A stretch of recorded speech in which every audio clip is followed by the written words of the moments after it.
All right, okay. So there are no security men. Nobody to open the gate. Bro.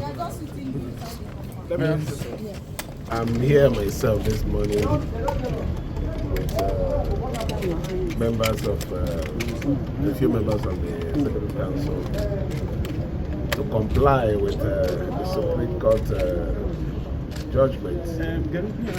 Before my arrival, I've already made several attempts by phone call to reach the Speaker and other members.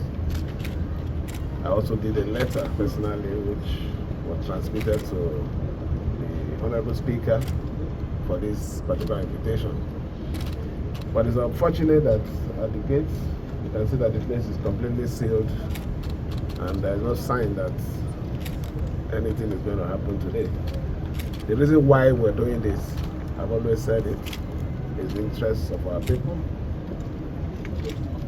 which is the most important thing. Well, I don't think there's anything to worry about. Maybe they are working on their letter. I expect to hear from them maybe after this hour. Thank you. Thank you.